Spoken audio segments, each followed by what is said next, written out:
AR27 news కు స్వాగతం. అంతర్రాష్ట్ర దొంగల ముఠాను కర్నూలు జిల్లా పోలీసులు అరెస్టు చేశారు. ఆదోనిలో 21 దొంగతనాల కేసులో పాల్పడిన 13 మందిని ఆదోని 1వ పట్టణ పోలీసులు అరెస్టు చేశారు. ఈ కేసుల వివరాలను కర్నూలు జిల్లా ఎస్పీ బిందు మాధవ్ జిల్లా పోలీస్ కార్యాలయంలో వెల్లడించారు. ఈ కేసులో 41,11,000 విలువ చేసే ప్రాపర్టీని పోలీసులు స్వాధీనం చేసుకున్నారు.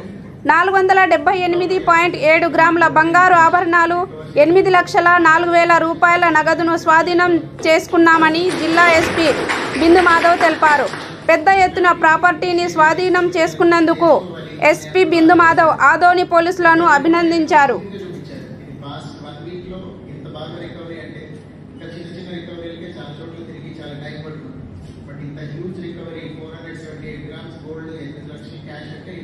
It's not a small thing. So I congratulate Somana Garu, Sriram, and also all the constables and others. ఇట్లానే గుడ్ వర్క్ కంటిన్యూ చేయాలి. ఇది ఒక ఇన్సిడెంట్ లాగా కాకుండా పీరియాడికల్గా ఇట్లా ఒక ప్రాపర్టీ అఫెన్సెస్ మీద ఇప్పుడు ఫోకస్ పెట్టండి.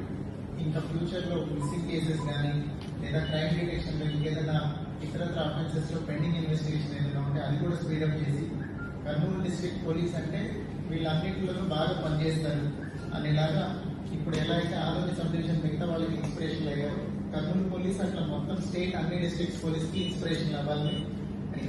Thank you.